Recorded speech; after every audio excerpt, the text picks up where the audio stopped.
Donc, à l'origine, le quartier est un quartier industriel et ici se trouvait donc l'une des plus importantes minoteries, production de farine, de France.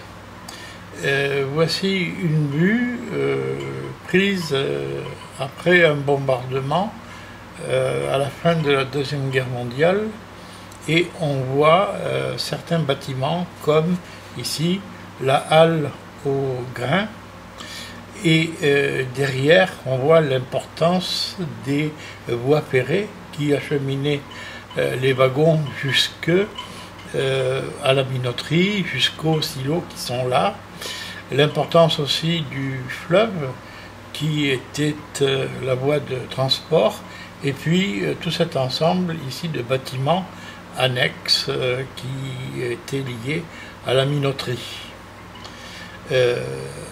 Après la guerre, un autre bâtiment important a été établi ici. C'est celui que nous voyons devant nous, c'est la halle aux farines.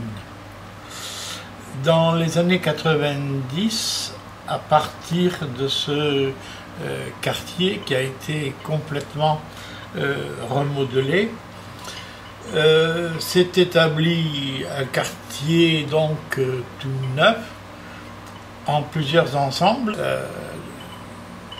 L'espace a été aménagé par un urbaniste très célèbre de Port-en-Parc. Un certain nombre de bâtiments ont été conservés.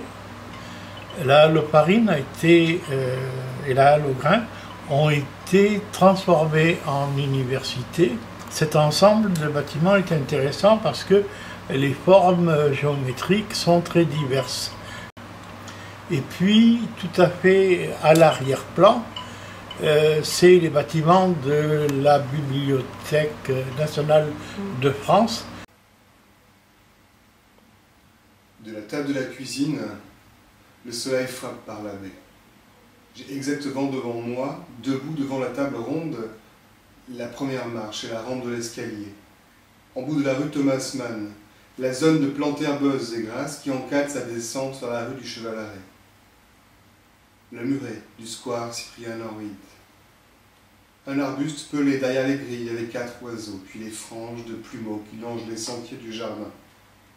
Et plus élevé, les cimes de pin parasol, et la rambarde d'une cour à étage suspendue du collège Thomas Mann.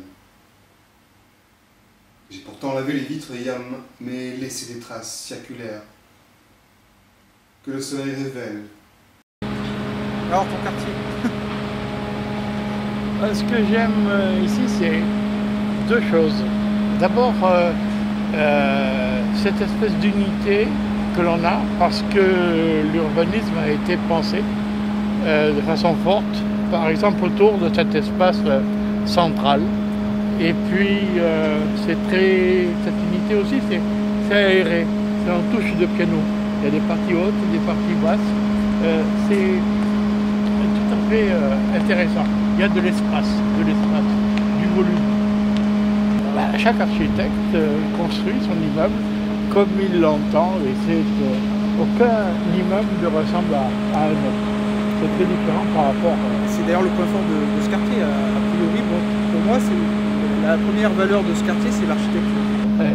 Malheureusement, c'est un quartier qui est peut-être mal connu de l'intérieur, mais surtout de l'extérieur. Ouais. On ne parle pas assez de ce quartier. Le problème, c'est qu'il y a 2 ans, il n'y avait pas grand-chose, et les gens qui sont venus se balader il y a 2 ans avaient l'impression plutôt d'un chantier, et ils sont pas.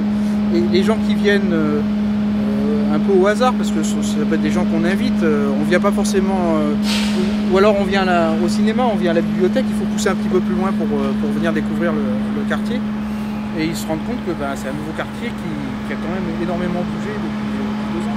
Quels sont les manques que tu vois, ce qui pourrait être amélioré dans le quartier? Moi, ce qui me gêne un peu, c'est de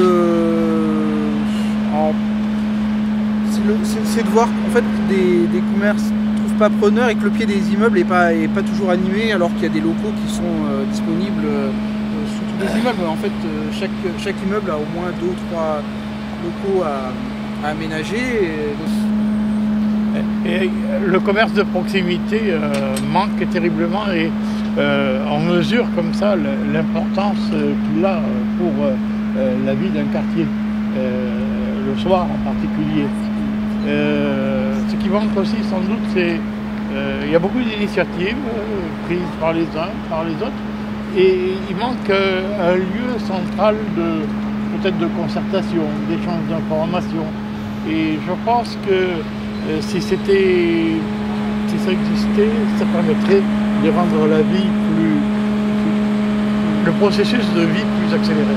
Moi je pense qu'il y a un autre obstacle aussi, c'est un quartier qui est très réussi au niveau de la diversité. Je pense que c'est une belle réussite, mais il y a encore je trouve beaucoup de timidité de certains habitants qui ne peut-être pas encore à la découverte de ce qui se passe et de ce qui se passe dans le quartier.